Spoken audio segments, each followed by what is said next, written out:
Tes tes. Assalamualaikum warahmatullahi wabarakatuh. Teman-teman, apakah suara saya terdengar jelas?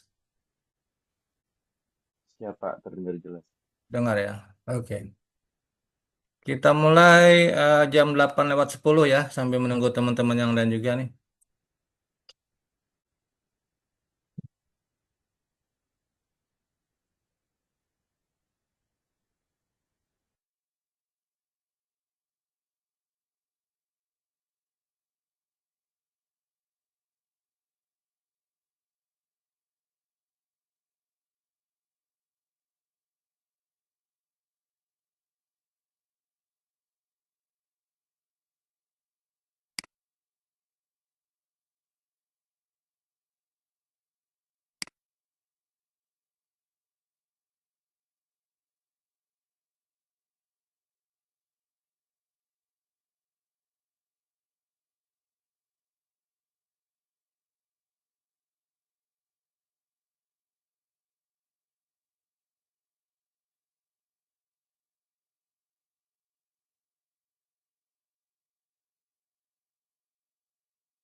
Baik, teman-teman, kita mulai aja ya. Assalamualaikum warahmatullahi wabarakatuh. Selamat pagi dan salam sejahtera untuk kita semua. Ya, saya berharap teman-teman dalam keadaan sehat walafiat dan selalu dalam lindungan Allah Subhanahu wa taala. Alhamdulillah, hari ini kita masuk ke pertemuan yang kedua di mata kuliah Manajemen Inovasi. Ya, pertemuan pertama yang lalu kita sudah membahas apa itu inovasi, apa itu kreativitas, apa itu invention atau penemuan ya. Itu merupakan bab atau materi yang merupakan pembahasan awal di mata kuliah manajemen inovasi. Saya berharap tugas yang kemarin disampaikan sudah dikerjakan oleh teman-teman semua ya dan sudah dikumpulkan juga. Jadi untuk pertemuan kedua ini di semester ini ya, ini pertemuan yang kedua dan terakhir, kita akan membahas separuh daripada materi perkuliahan di mata kuliah manajemen inovasi. Baik, teman-teman, kita langsung saja masuk ke materinya. Hari ini atau pertemuan kedua ini kita akan membahas tentang inovasi kolaboratif dan transformasi bisnis di masa depan. Ya, walaupun di pertemuan pertama kita sudah sedikit membahas tentang apa namanya pentingnya inovasi buat sebuah organisasi, terutama perusahaan, dan kita akan melihat bagaimana sih peran inovasi di masa depan itu seperti apa. Oke.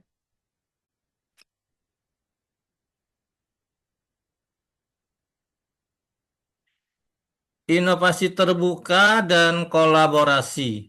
Ya, kita akan membahas jenis-jenis inovasi terkait dengan inovasi terbuka. Ya, pertama kita akan mengenal yang namanya open inovasi atau open innovation. Yang kedua tentang apa namanya di situ juga ada yang tipikalnya inovasi terbuka itu seperti apa.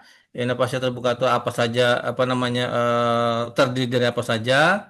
Ya kita akan bahas pada pertemuan kali ini. Yang pertama, open innovation itu adalah pendekatan di mana perusahaan tidak hanya mengandalkan ide internal, tidak hanya mengandalkan kreativitas dari pihak internalnya.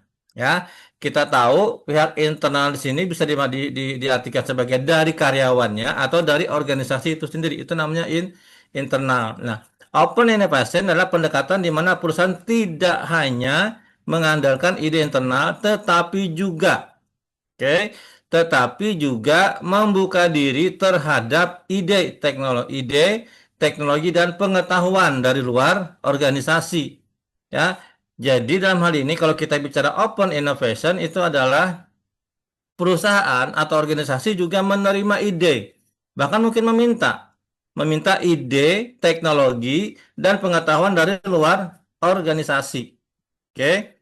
Tujuannya apa? Mempercepat proses inovasi. Yang kedua, mengurangi biaya riset and development dan meningkatkan peluang sukses produk baru. Minggu kemarin sudah kita bahas juga ya bahwa kadang-kadang perusahaan itu pada titik tertentu mereka memiliki keterbatasan sumber sumber daya, baik manusianya, modalnya juga teknologinya, itu yang seringkali menjadi penghambat tumbuhnya inovasi dalam sebuah organisasi. Maka open inovasi adalah salah satu solusi yang bisa ditawarkan atau bisa dilaksanakan oleh organisasi agar apa? Agar orang luar organisasi bisa memberikan ide, teknologi, dan pengetahuannya. Ini yang disebut dengan open innovation. Nah, tipe inovasi terbuka itu adalah ada tiga.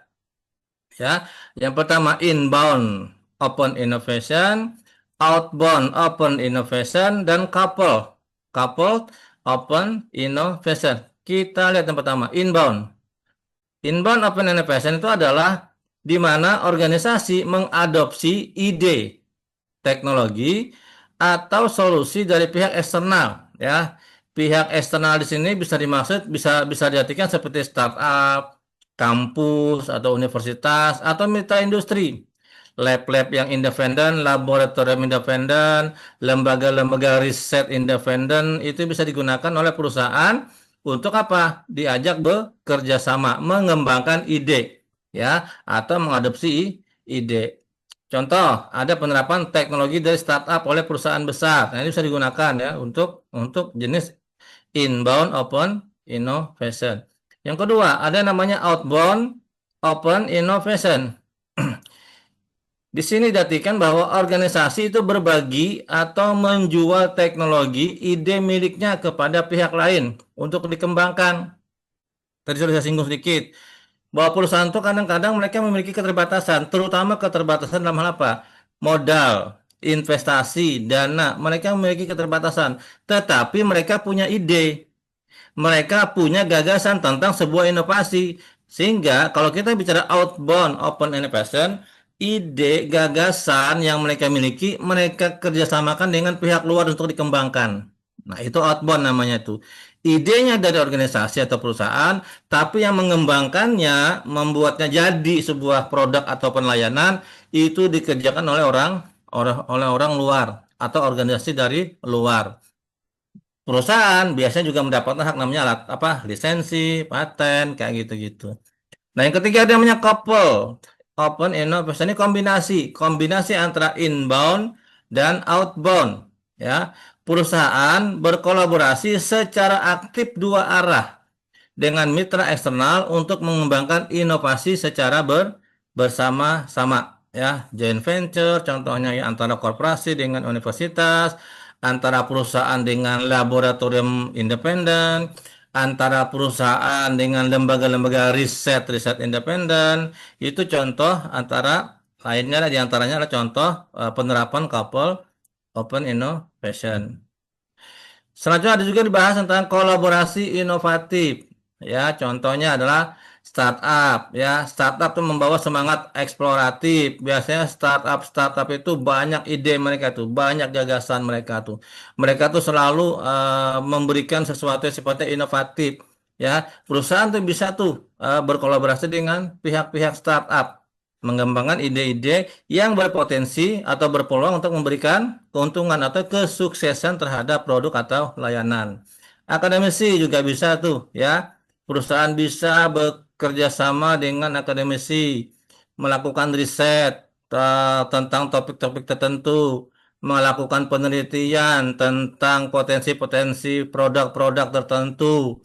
Ya, itu bisa dilakukan oleh perusahaan dengan bekerja sama bersama dengan akademisi atau pihak kampus. Ada juga industri dan pemerintah. Ini juga sering ya. Pemerintah terutama itu seringkali membuka keran-keran pendanaan, ya keran-keran pendanaan untuk membiayai berbagai macam ide-ide inovasi itu. Ya, kita orang kampus tuh sering banget tuh. Kita orang kampus tuh sering banget menerima dana hibah, bantuan penelitian tentang berbagai macam topik atau tema gitu ya. Ini yang lagi ditunggu oleh seluruh dosen se-Indonesia ini pengumuman BIMA ya. BIMA itu semacam bantuan hibah penelitian. Ya, ini hampir hampir semua dosen seluruh Indonesia lagi menunggu pengumuman siapa yang mendapatkan rezeki untuk mendapatkan hibah dana bantuan. Saya juga ngajukan tuh ya. Saya ngajukan bersama beberapa teman-teman lain tuh sebesar kurang lebih 50 juta tuh. Ya, mungkin bulan ini atau awal bulan depan tuh ada pengumumannya tuh. Ya, ini contoh kolaborasi antara perusahaan, organisasi dengan pemerintah. Ya, seperti itu. Atau pemerintah dengan pihak kampus juga seperti itu bisa terjadi. Ini yang namanya kolaborasi inovatif. Sekarang manfaat ya, manfaat dan studi kasus apa open innovation. Manfaatnya apa sih open innovation itu? Yang pertama, akses terhadap teknologi baru. Ya, ini salah satu manfaat yang paling penting bagi organisasi ketika mereka menerapkan open innovation. Kolaborasi dengan pihak luar memberi organisasi peluang untuk mengadopsi teknologi mutakhir yang belum tentu bisa dikembangkan secara internal. Oke. Jadi bahasa bahasa singkatnya tuh perusahaan daripada dia pusing-pusing mengembangkan ide, mengembangkan gagasan yang apa namanya juga akan terbebani oleh dana investasi, mending mereka mengadopsi aja ide-ide dari luar yang inovasi sudah jadi, mereka beli. Ya, contoh seperti itu tuh. Mana nih ada inovasi di luar yang mungkin sudah dikerjakan oleh laboratorium, sudah jadi barangnya, ya udah perusahaan action untuk membeli barang itu dan mereka menjualkan gitu. Atau kayak sama, bisa juga seperti itu. Mereka bekerja sama, lab laboratorium, lembaga riset, kamu kan udah punya produk inovasi nih, kami yang jualkan ya, nah itu bisa seperti itu tuh. Ya, apakah dalam bentuk produk? Biasanya sih sering terjadi itu di dunia farmasi tuh, obat-obatan, teknologi juga bisa kayak gitu-gitu. Terus manfaat yang berikutnya atau yang kedua adalah efisiensi biaya. Ya, dengan berbagi biaya riset dan pengembangan atau Research and Development R&D, itu organisasi dapat menghemat anggaran inovasi, oke, dan mempercepat time to market. Ya, kenapa sampai bisa mempercepat time to market? Time to market itu artinya adalah cepat menjual gitu loh. Cepat barang, produk atau jasa itu cepat kita jual kepada masyarakat. Ya, dari situ perusahaan akan mendapatkan keuntungan dalam hal efisiensi biaya.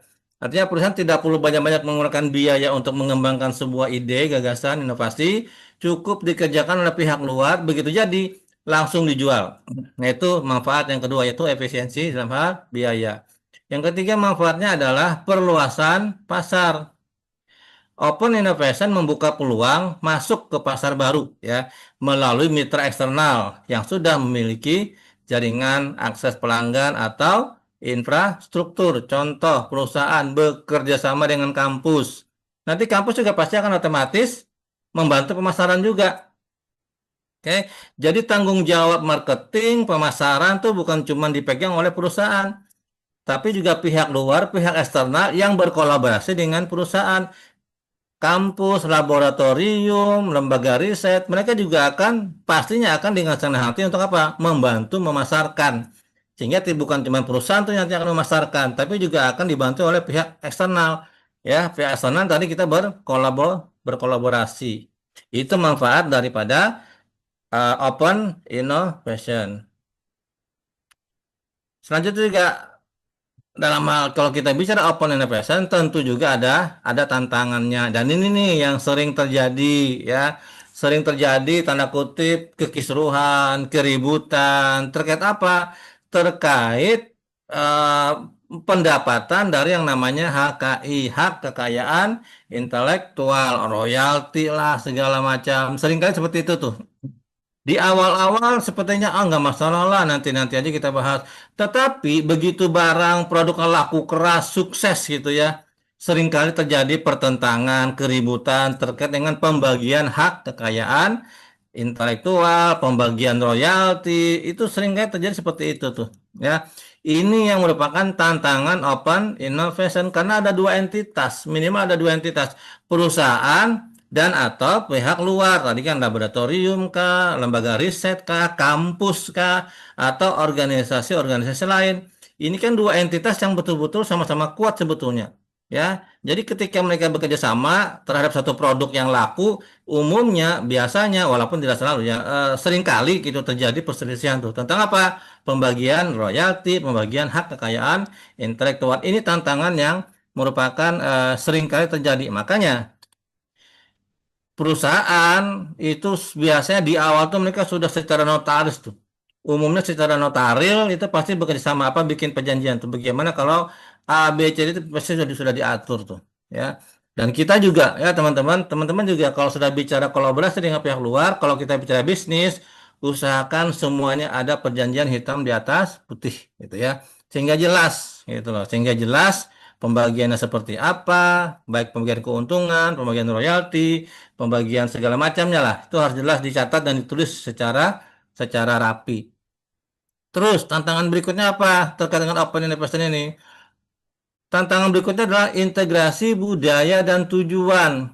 Tadi saya bilang dua entitas ini, baik organisasi dan perusahaan dengan pihak luar itu masing-masing punya budaya sendiri, punya kebiasaan masing-masing. Menyatukan dua hal ini itu adalah tantangan yang cukup besar, ya. Perusahaan pasti orientasinya adalah keuntungan. Perusahaan tuh hampir bisa dipastikan 99% kalau nggak dibilang 100% itu pasti mereka tujuannya adalah untuk mencari keuntungan.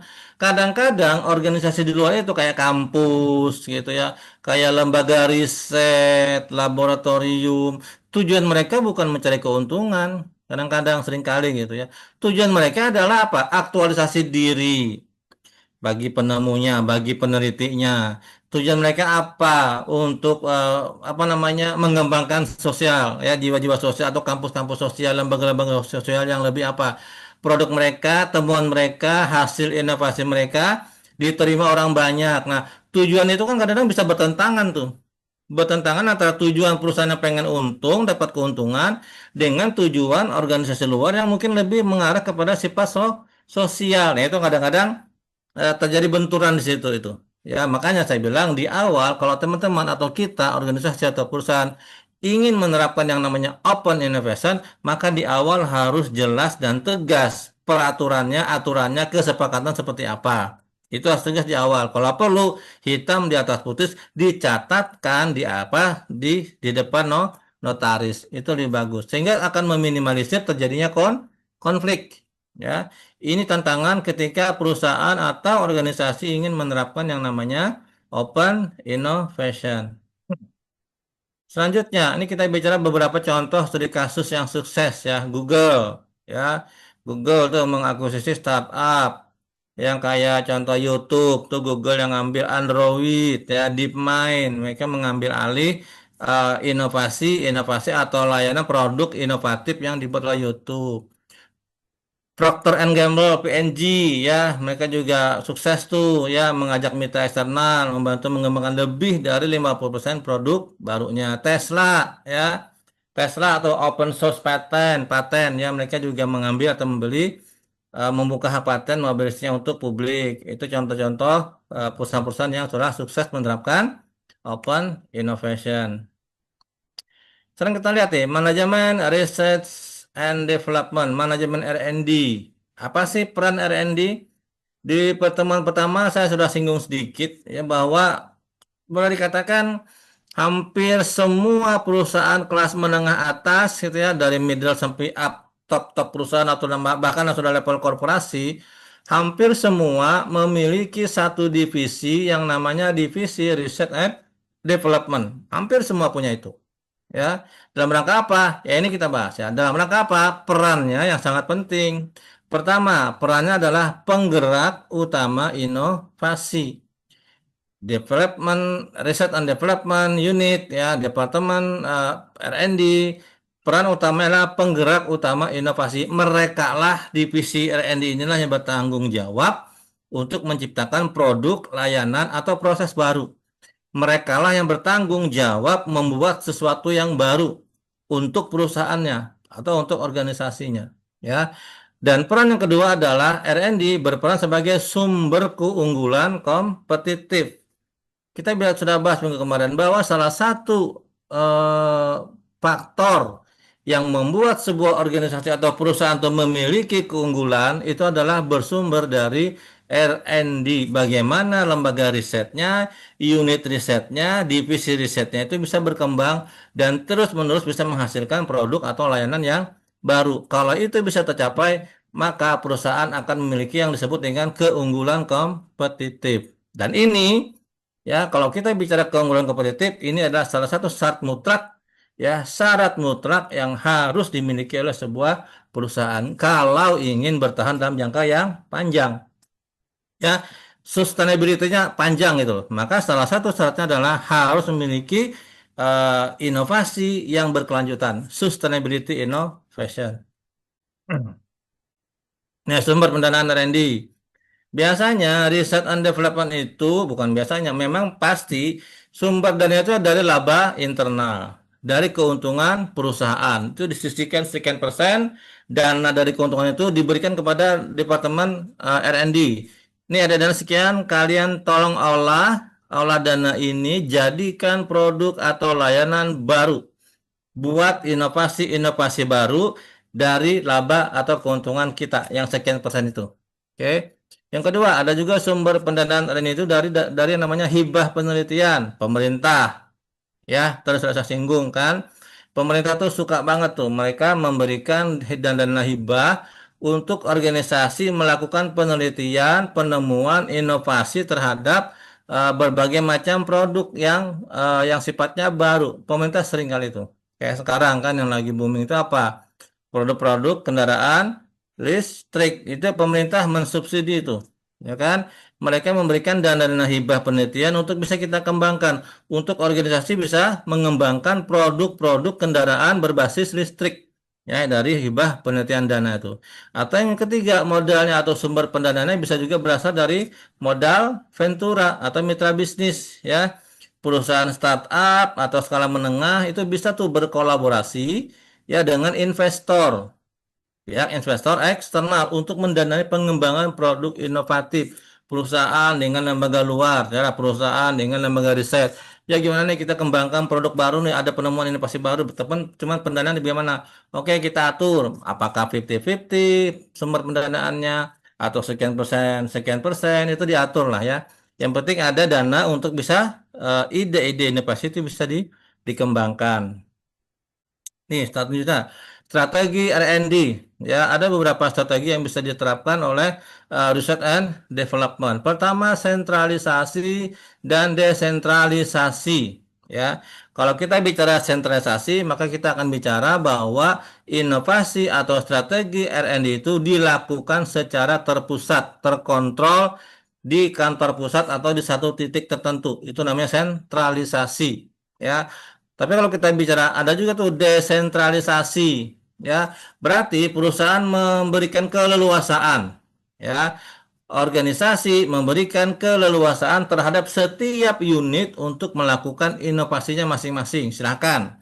Misalnya perusahaan di wilayah atau di cabang Banjarmasin, silakan. Kalian mau mau melakukan ide apa, mau membuat inovasi apa, monggo. Cabang di Palangkaraya, misal, silakan teman-teman cabang Palangkaraya bikinlah sebuah inovasi baru. Surabaya gitu juga, Jakarta gitu juga, Medan, Makassar gitu juga. Itu namanya desentralisasi. Kebalikannya, kalau kita bicara tadi sentralisasi, maka yang namanya inovasi itu hanya boleh dilakukan oleh pusat, terkontrol di satu titik. Misal, kalau kayak di Indonesia itu kan kebanyakan kalau kita bicara perusahaan, perusahaan besar terutama, pasti kantor pusat itu hampir bisa dipastikan kantor pusatnya itu ada di Jakarta. Maka kalau kita bicara sentralisasi, R&D-nya hanya ada di kantor pusat di Jakarta saja. Ya, maka orang pusatlah yang menciptakan inovasi-inovasi baru, menciptakan produk-produk baru yang kemudian dijual oleh cabang-cabang di seluruh wilayah Indonesia. Ada juga strategi terkait dengan agile, kelincahan ya, agile R&D, pendekatannya lincah ya, yang memungkinkan pengujian dan iterasi cepat ya, menyesuaikan dengan feedback pasar. Bagaimana caranya itu bisa agar apa namanya inovasi yang dibuat oleh R&D itu bisa cepat tuh. Jadi satu ini masih coba terus itu agile ya, lincah. Ada juga strategi sinkronisasi dengan strategi bisnis ya. Ini juga harus dilakukan nih. Jangan sampai teman-teman di R&D gitu ya, teman-teman di divisi R&D itu membuat sebuah inovasi tapi tidak inline, tidak sejalan dengan strategi perusahaan. Strateginya apa, produknya apa gitu kan ya, tujuannya apa, inovasinya apa, itu jangan sampai seperti itu. Tetap R&D ketika mereka pengen menemukan sebuah inovasi, menciptakan sebuah inovasi, tetap harus melihat ini organisasi strateginya apa sih? Ya, ini perusahaan tujuannya apa sih gitu. Nah, R&D harus bisa menyesuaikan itu. Tidak boleh R&D berjalan sendiri, mentang-mentang R&D diberikan keleluasan untuk berinovasi, terus apa? Terus menciptakan inovasi yang ternyata hasilnya tidak sesuai dengan strategi bisnis, mubazir jadinya. Tidak bisa laku dan tidak bisa dijual. Kenapa? Lawang perusahaannya juga beda tujuannya kan. Misal perusahaannya jualan nastar, contoh gitu ya, contoh es krim nih. Perusahaannya jual nastar, R&D-nya malah menciptakan sendok gitu kan misal, yang nggak laku, nggak sesuai dengan tujuan perusahaan. Maka R&D ya harus menyesuaikan inovasi-inovasi yang sesuai dengan apa yang dilakukan oleh perusahaan. Risiko, ya kita bicara risiko dalam inovasi terkait juga dengan data ya, terutama dalam R&D. Risiko R&D ini kita lihat nih, risiko teknologi. Kalau bicara teman-teman R&D ya, orang-orang yang berkecimpung, bekerja di divisi, di unit Departemen R&D itu, Research and Development atau riset pengembangan itu, risiko mereka adalah paling besar adalah risiko kegagalan. Ya, sudah berhari-hari, bahkan mungkin berbulan-bulan gitu ya, bekerja untuk menciptakan inovasi, ternyata bisa terjadi kegagalan. Ini risiko. Dan itu emang satu hal yang niscaya terjadi gitu ya. Idenya udah bagus, gagasannya udah brilian, bahkan mungkin dikerjakan juga dengan hati-hati, tapi tetap bisa mengalami kegagalan. Ya, apakah produknya yang gagal, tidak berfungsi, misal seperti itu, atau produknya tidak laku, tidak diterima oleh masyarakat. Saat itu bisa terjadi seperti itu. Yang kedua, ada juga namanya risiko pasar.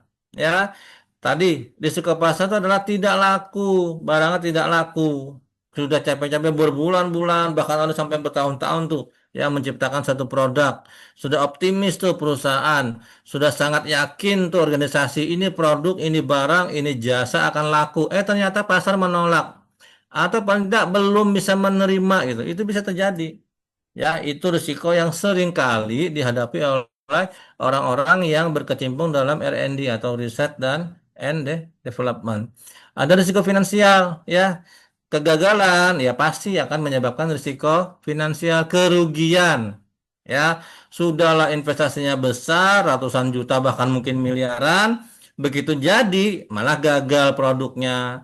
Ya, malah tidak laku produknya. Ya, ujungnya adalah terjadinya kerugian dalam hal finansial, kerugian keuangan. Nah, itu risiko yang memang memang niscaya dialami oleh orang-orang R&D dan perusahaan juga harus siap dengan itu. Makanya kan kita ada bahas tuh R&D itu atau inovasi itu ada tahapannya tuh. Ya, ada tahapannya. Harus betul-betul sesuai tahapan kan udah kita bahas kan di pertemuan pertama tuh. Tidak boleh loncat aja tuh. Kalau memang baru dari idenya dimatangkan dulu, dikonsep dengan betul. Ya, dirancang, di planning dengan bagus. Itu apa? Tujuannya untuk meminimalisir terjadinya risiko, ya. Tidak boleh tuh yang namanya inovasi itu serampangan dilakukan. Kenapa? Karena ini nih, ya. Karena yang di depan teman-teman ini risikonya seperti ini. Kegagalan teknologinya atau produknya, kegagalan di pasar, tidak diterima masyarakat, atau kegagalan atau risiko kerugian. Luar biasa nih efeknya nih. Ya, ada beberapa perusahaan akhirnya bangkrut. Kenapa? Karena inovasinya gagal. Habis duitnya, habis dananya, investasinya jor-joran untuk bisa menciptakan sebuah inovasi, ternyata inovasinya gagal, ya habis dah sudah duitnya, habis dana operasionalnya untuk bisa melanjutkan keberlangsungan perusahaan. Kenapa? Karena kegagalan dalam hal inovasi. Ya, kita contoh saja lah kayak Nokia, BlackBerry, itu salah satu contoh yang disinyalir kegagalan, terjadinya kegagalan dalam hal inovasi. Nah, karena kita tahu, ya kan, karena kita tahu bahwa setiap inovasi itu juga ada risiko kegagalan, maka kita harus mikirkan tuh, ya, orang-orang manajemen, calon-calon manajer ketika berhadapan dengan inovasi harus tahu bahwa inovasi itu juga ada risiko. Tapi orang-orang manajer, orang apa, para manajer juga harus tahu mitigasinya, ya. Manajer harus tahu, ini kalau terjadi, kalau ada potensi kerugian, kalau ada potensi risiko, maka mitigasinya apa? Oke, mitigasi itu adalah apa namanya solusi. Solusi jika terjadi risiko, maka kita bisa mengerjakan apa agar risikonya bisa terhindarkan atau mungkin diminimalisir. Itu namanya mitigasi. Contoh, ini beberapa strategi mitigasi risiko. Dengan pertama, dengan membuat prototipe dulu. Oke, jangan langsung produksi massal. Bikin prototipe dulu. Contoh paling kecil usaha rumahan aja lah teman-teman mungkin ya mbak-mbak, ibu-ibu yang mungkin bisa bikin kue gitu ya. Contoh lah misal bikin kue apa? Kue putih salju lah, kue nastar lah misal gitu kan ya. Jangan terlalu yakin bahwa nastar kita ini enak, laku, langsung bikin banyak gitu kan ya. Jangan dulu bikin namanya prototype. Ini kalau kita bicara perusahaan besar namanya prototype. Kalau usaha rumahan namanya apa? Tester, ya kan? Bikin tester dulu. Suruh keluarga cicipin dong, suruh teman-teman cicipin dong, suruh tetangga-tetangga cicipin dong, ini enak nggak? Kira-kira kalau saya jual ini laku nggak? Mau beli nggak orang? Itu namanya prototype atau tester kalau kita bicara kue gitu ya, nastar. Itu dulu. Jangan terlalu percaya diri bahwa produk kita ini akan laku keras. Tadi kita akan mengalami yang namanya risiko kegagalan, risiko pasar, atau mungkin terjadi risiko produknya yang gagal gitu kan ya. Kan dari tester, dari prototipe kita nih akan dapat masukan tuh. Maaf. Ya, nastar kita bikin tester. Nah, kan kita bisa mintakan ke keluarga. Nanti ada masukan tuh dari keluarga kita, dari teman kah, tetangga kah. Iya nih Mbak, kayaknya rasanya ini deh terlalu manis atau apa gitu, atau terlalu asin gitu kan rasanya, atau mungkin terlalu apa gitu kan. Nanti akan dapat masukan tuh. Nah, setiap masukan yang kita dapatkan dari orang luar, kita perbaiki produk kita. Itu juga manfaat dari prototype. Perusahaan-perusahaan kayak sekelas apa? Kalau dalam dunia otomotif, apa otomotif itu pasti tuh mereka punya yang namanya prototype tuh. Nggak mungkin mereka langsung bikin produk secara massal. Toyota dulu waktu mengerjakan namanya Avanza, nggak langsung mereka produksi massal Avanza. Mereka bikin dulu paling 10-20 unit tuh. Untuk apa? Disebar ke seluruh Indonesia. Disebar kemana? Ke dealer-dealer cabang mereka di seluruh Indonesia, kota-kota besar, ya, Surabaya, Semarang, Medan, Makassar, Banjarmasin itu mereka bagi itu untuk apa?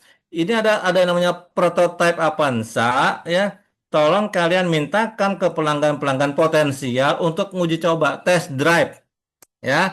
Kalau kita misalnya kalau bicara otomotif, otomotif itu ya prototipenya tuh harus di test drive dulu, ya. Biarkan calon-calon pelanggan potensial menggunakannya, memakai mobilnya seperti apa, enak enggak? Ya, interior seperti apa, mesinnya seperti apa, nyaman enggak dikendarain. Dari situ nanti akan banyak masukan tuh. Ya, dari yang sudah mencoba test drive itu makan banyak masukan. Oh, kurangnya di sini, mesinnya bla bla bla, bla, interior seperti ini, AC-nya seperti ini nih. Nah, itu akan kita gunakan untuk bisa memperbaiki, ya, memperbaiki prototipe kita agar apa? Nanti pada saat kita produksi massal sudah mendekati keinginan pelanggan. Ya, ini strategi mitigasi risiko yang pertama. Yang kedua, ada juga namanya diversifikasi project. Ya, R&D, ya, R&D nih, Research and Development tuh mereka umumnya tidak hanya mencari inovasi yang sifatnya satu atau tunggal, tidak. Mereka pasti akan mencari beberapa ide. Ya, kenapa? Dua, tiga, bahkan mungkin sampai lima. Ya, begitu satu gagal masih ada empat. Ya, begitu ada dua yang gagal masih ada tiga. Ya kan ya. Begitu tiga gagal masih ada dua. Gitu kan seperti itu tuh. Mereka pasti tidak akan membuat ide, tidak akan membuat inovasi yang cuma satu atau tunggal.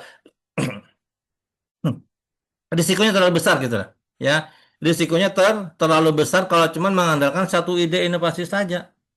Ya, pasti mereka akan membuat berbagai macam alternatif itu yang disebut dengan diversifikasi project atau diversifikasi inovasi. Ya. Atau tadi nih yang ketiga, strateginya adalah kolaborasi eksternal. Untuk apa?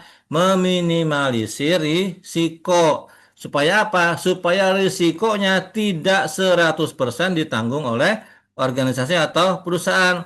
Yuk kita ajak orang luar nih. Kita ajak startup, kita ajak universitas atau kampus, kita ajak laboratorium eksternal, kita ajak research and development pihak luar, kita ajak peneliti-peneliti luar. Untuk apa? Meminimalisir risiko, baik risiko biaya maupun risiko terkait dengan kegagalan dari produk. Ini adalah beberapa strategi untuk bisa meminimalisir terjadinya risiko kegagalan inovasi. Selanjutnya, kita bicara data dan pasar dalam R&D. Sekarang itu dunianya sudah sangat digital. Ketika kita bicara digital, maka kita pasti akan bicara juga terkait dengan AI, ya, Artificial Intelligence, dan Big Data. Ya, dua hal ini adalah yang saat ini sedang menjadi fokus perhatian utama bagi dunia, ya, bukan cuma dunia bisnis kalau kita bicara AI dan big data, ya, terkait dengan data, tapi hampir semua aspek sektor itu semua sudah bicara AI dan big data, ya. Hanya mungkin Indonesia saja yang mungkin agak-agak ketinggalan. Kalau kita bicara negara besar, ya Amerika, apalagi Cina juga, India, Rusia, ya negara-negara Eropa, mereka sudah sangat-sangat apa ya terbiasa dan mungkin membiasakan segala hal kehidupan mereka tuh dikaitkan dengan AI. Ya, kita mungkin belum sampai ke sana, tapi sedang mengarah ke sana. Ya, nah ini ya beberapa risiko dan data juga terkait dengan data dan pasar, riset pasar segala macam itu sangat gampang dan sangat terbantukan dengan adanya big data. Ini kita bicara tentang green innovation, ya, bahwa Sama prinsipnya, perusahaan saat ini ketika ingin maju, maka mereka harus berprinsip sustainability. Kita bicara level perusahaan. Ya, ketika kita bicara pada level perusahaan, maka perusahaan yang maju adalah perusahaan yang berprinsip bahwa perusahaan dia itu harus ada, harus sustain selama-lamanya gitu. Bahkan kalau perlu apa? Saya pernah bilang, ketika perusahaan itu berdiri harus punya cita-cita kalau perlu perusahaannya itu tutup di H-1 kiamat gitu. Ya, itu kita bicara sustainability gitu ya.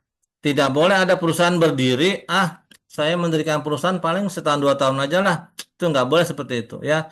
Pasti kejadian tuh. Ya, banyak perusahaan, usaha, bisnis yang jalan setahun udah hilang, bangkrut. Kenapa? Karena dia tidak punya mindset, tidak punya pemikiran bahwa usaha yang saya bangun itu harus jangka panjang, sustainability-nya terjaga, berkelanjutan.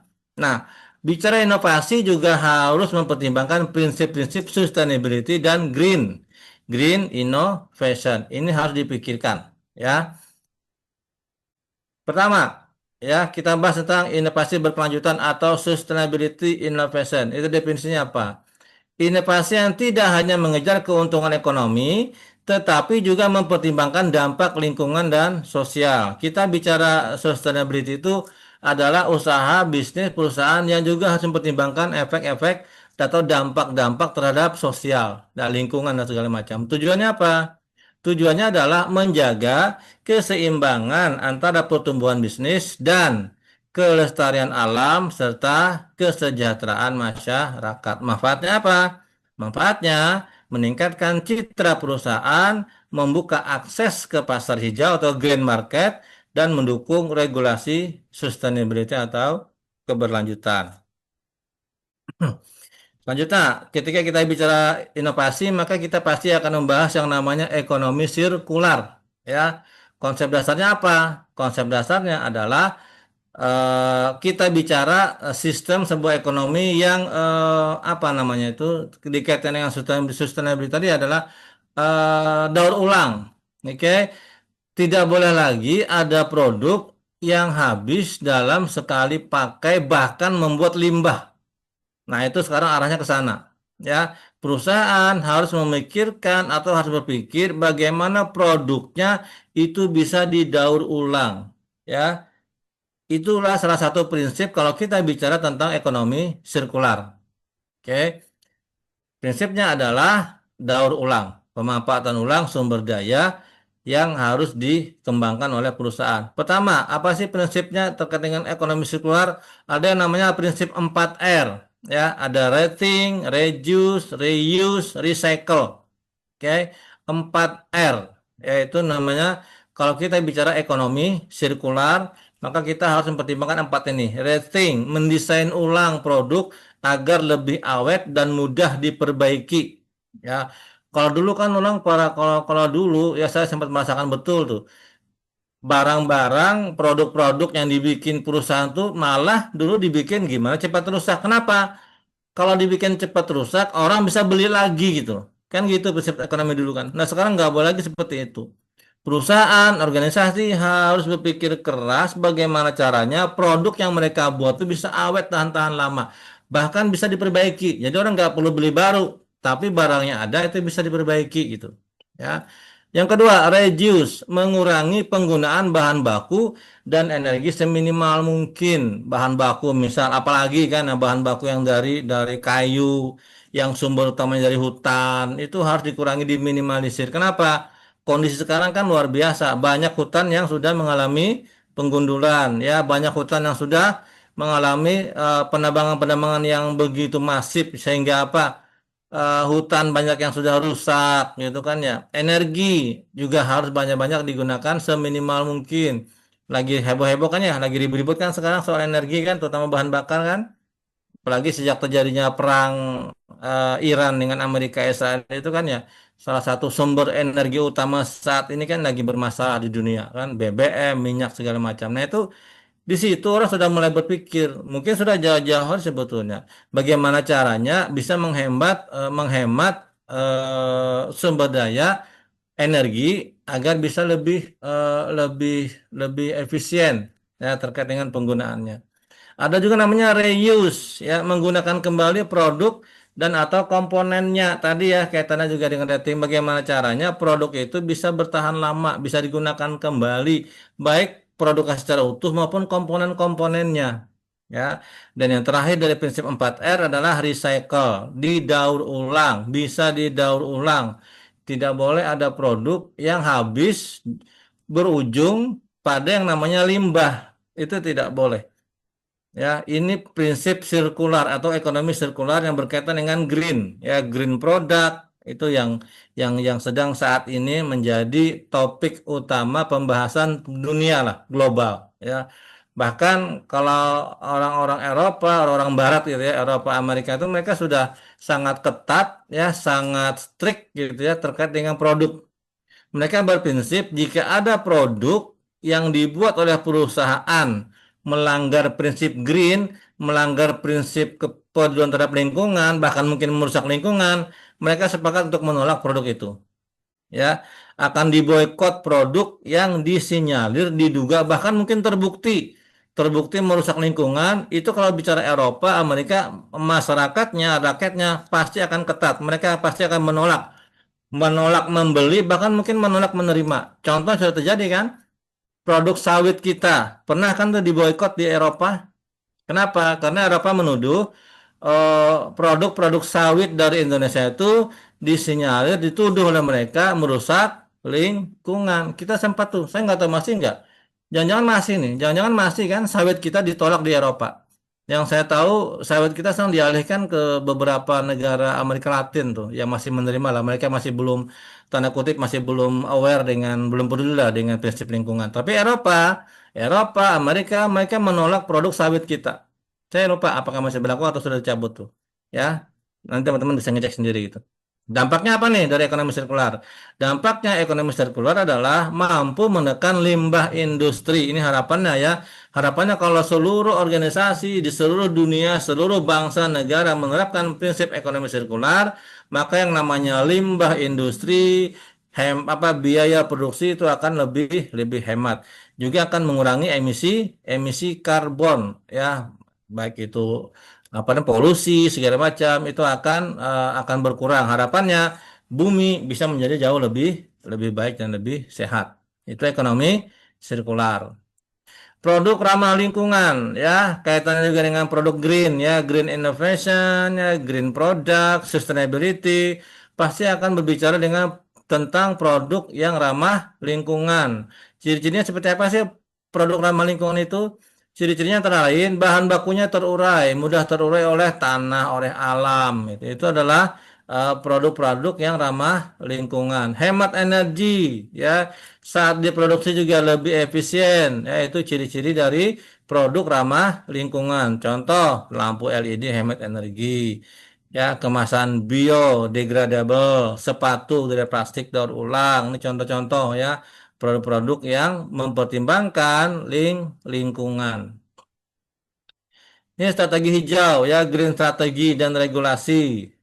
Terkait dengan inovasi juga harus mempertimbangkan strategi hijau atau green strategi. Pertama, strategi produk hijau itu kita akan bicara tentang eco design, ya desain produk yang ramah lingkungan, merancang produk dengan mempertimbangkan dampak lingkungan sepanjang siklus hidup produk, ya mulai dari bahan baku, pengolahan, diproduksi, didistribusi ke pasar hingga didaur ulang.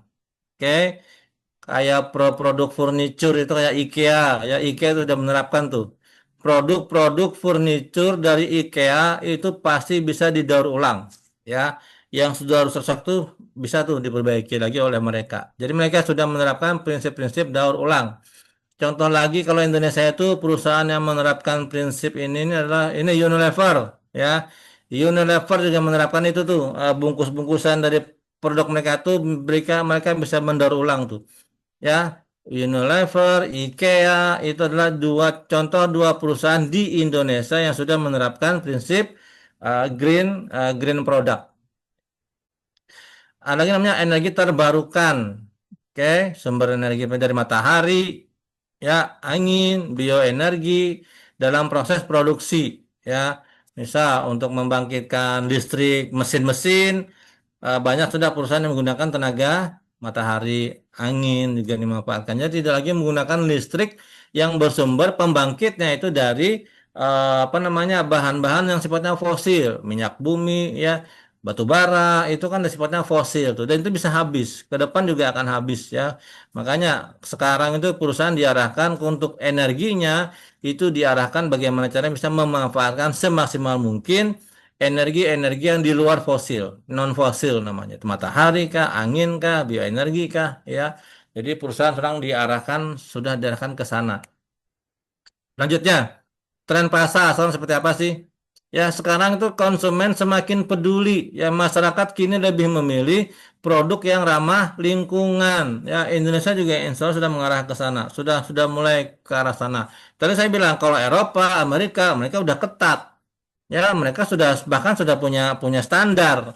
Kalau ada produk yang dihasilkan oleh perusahaan yang melanggar prinsip ramah lingkungan, mereka sepakat untuk menolak produk tersebut. Ya, mereka menolak produk tersebut. Mereka nggak akan beli itu. Mereka boykot malah. Ya, itu. Ya, jadi sekarang konsumen secara global juga udah mulai kan. Kayak kita kan teman-teman mungkin yang di daerahnya ada Alfamart, ada Indomaret, itu kan sekarang mereka tidak lagi menyediakan plastik kan plastik untuk kita membawa barang belian gitu, barang yang kita beli dari mereka itu. Mereka nggak menyediakan lagi plastik. Gitu. Ya, itu salah satu contoh perusahaan yang menerapkan prinsip ramah lingkungan. Ada juga namanya regulasi dan standar global. Oke, ada Paris Agreement ya tentang ketentuan-ketentuan ya, apa namanya regulasi-regulasi yang bersifat global. Ada ISO 14001, ESG, ya, Environment, Social Governance. Ini contoh-contoh apa namanya kesepakatan-kesepakatan level level dunia. Ini contoh, ini tadi saya bilang tadi ya ada Patagonia, IKEA, oke. Unilever ini contoh-contoh perusahaan yang sedang menerapkan praktek-praktek green ya green product ya produk hijau yang ramah lingkungan ada Patagonia ada IKEA ada Unilever ini manajemen perubahan kita bicara tentang manajemen perubahan change management inovasi dalam organisasi tidak bisa berjalan itu tanpa perubahan kalau kita bicara inovasi ya teman-teman di pertemuan pertama sudah saya bilang sudah saya singgung sedikit. Yang namanya inovasi ini memang pasti akan bersinggungan dengan yang namanya perubahan. Ya, kenapa? Karena inovasi sendiri kan hal yang baru. Sesuatu yang baru kan kita sepakati kemarin. Sesuatu yang baru otomatis akan menuntut perilaku yang sifatnya baru juga dari para pengguna. Minimal dari internal perusahaan dulu. Oke, bagaimana caranya inovasi itu bisa sukses? Bisa sukses kalau organisasi juga bisa berubah. Ya, inovasi dalam organisasi tidak bisa berjalan tanpa adanya perubahan. Maka diperlukan pendekatan yang tepat untuk mengelola transisi secara terstruktur. Ada beberapa model terkait dengan manajemen perubahan. Ada model Lewin, yang kita bicara unfreeze, change, refreeze. Ini ya model Lewin. Nih kalau kita bicara change management. Ada juga namanya model Kotter, 8 langkah. Ya, Kotter menciptakan rasa urgensi, membentuk koalisi perubahan. Ini kita bicara proses perubahan ya, manajemen perubahan tadi itu.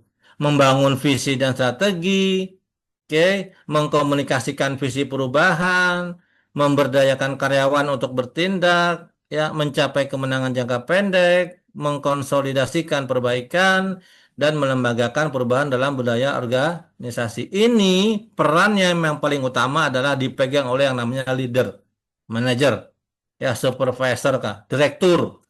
Nih, tugas direktur ini untuk bisa menciptakan terjadinya perubahan, bisa melakukan model Kotter dan 8 langkah ini bisa. Ada juga namanya model ADKAR, awareness, desire, knowledge, ability, dan reinforcement. Ya, ini bisa dilakukan oleh perusahaan.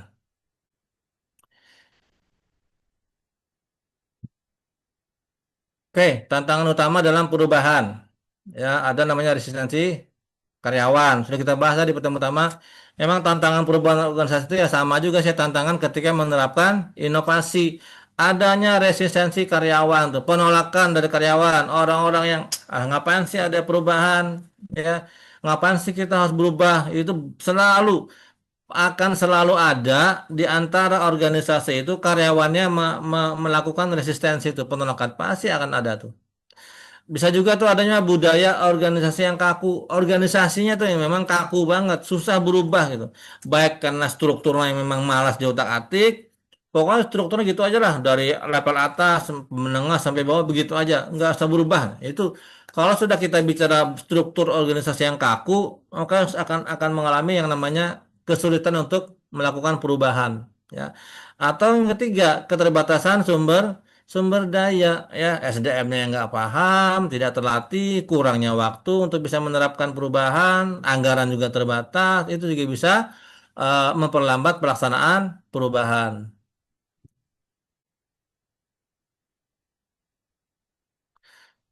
Nih, budaya dan kepemimpinan inovasi. Teman-teman, saya break dulu ya sebentar ya. Lagi agak seret nih. Sebentar ya, break ya, sekitar ya 5 menit lah.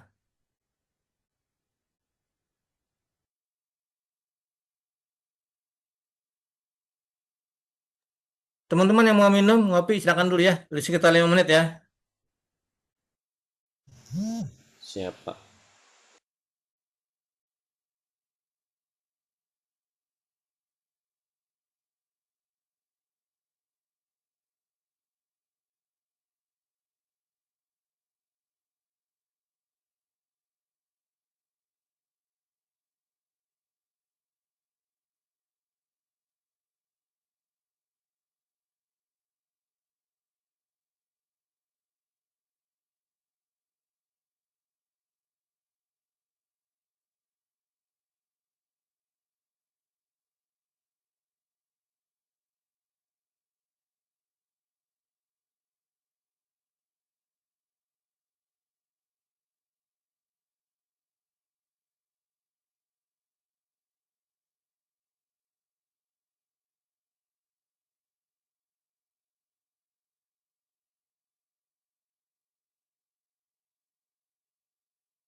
Oke, baik teman-teman. Mohon maaf, break bentar tadi ya. Agak seret tenggorokan saya. Baik, kita lanjut ya. Kalau kita bicara inovasi, ya, pembentukan budayanya, bagaimana kita bisa membuat sebuah inovasi itu menjadi sesuatu yang terbiasa dalam organisasi, maka peran leadership, ya, budaya dan kepemimpinan itu sangat penting. Ya, pertama kita bahas tentang budaya. Bagaimana kita bisa membiasakan ide itu dari karyawan itu bisa lancar dan mudah, ya. Leader, pemimpin, ya, direktur, kalau kita bicara jabatannya, supervisor, manajer, itu harus bisa membangun keterbukaan ide. Oke, bagaimana kita sebagai seorang manajer, supervisor, leader, gitu ya namanya leader, itu bisa mendorong karyawan kita bisa dengan nyaman, dengan mudah menyampaikan ide. Ya, itu salah satu cara kita bisa membiasakan budaya inovasi itu tercipta dalam sebuah perusahaan atau organisasi. Oke. Yang kedua, dukungan eksperimen. Ya, kalau ada ide dari karyawan kita, dari staf kita, ya untuk bisa mereka mungkin menyampaikan sebuah gagasan, kita harus dukung. Ya, sebagai seorang manajer, leader harus dukung, berikan motivasi, berikan dorongan minimal gitu ya. Syukur-syukur kita bisa dari sisi apa namanya perusahaan, misal kita punya kewenangan untuk memberikan dana bantuan, kita danai ide mereka seperti apa, kita danai agar ide mereka bisa terwujud.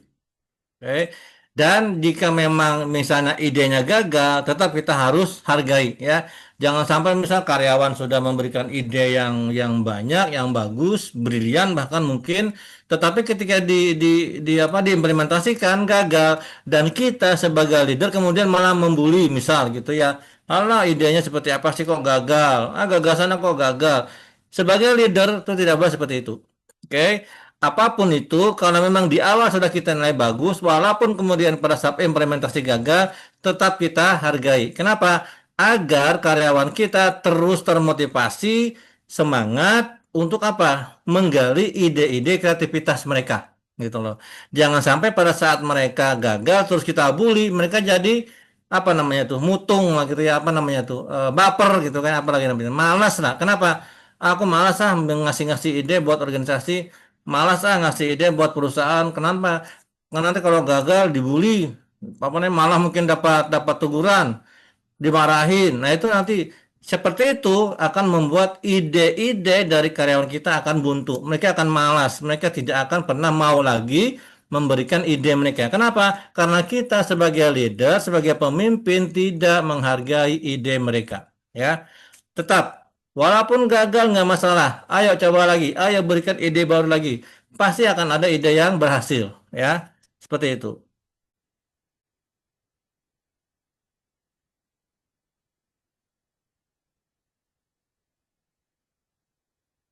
Ini peran pemimpin, ya. Tadi sudah singgung sedikit. Harus pemimpin itu punya peran visioner, fasilitatif, transformasional, visioner.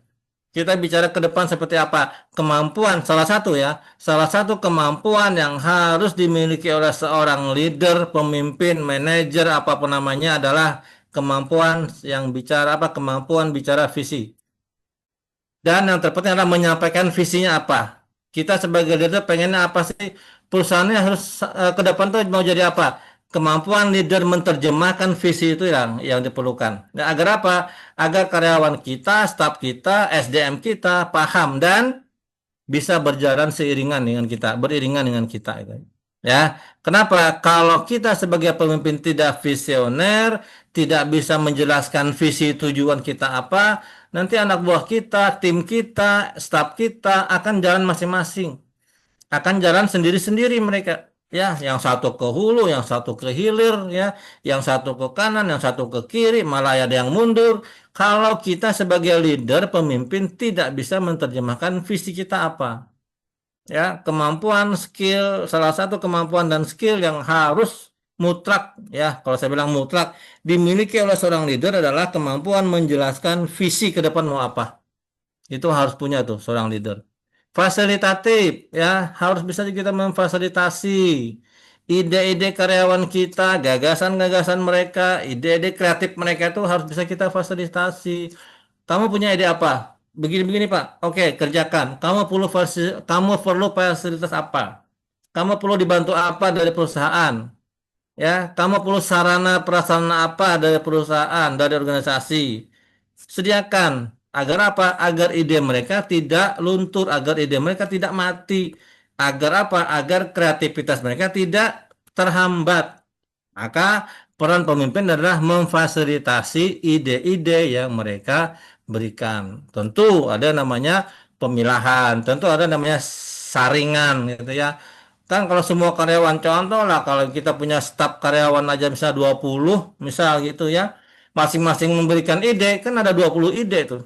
Tidak mungkin bisa kita terapkan semua. Maka ada namanya saringan, filter. Salah satu filter utama adalah mana yang bisa diterapkan duluan. Nah, itu tuh salah satu saringan.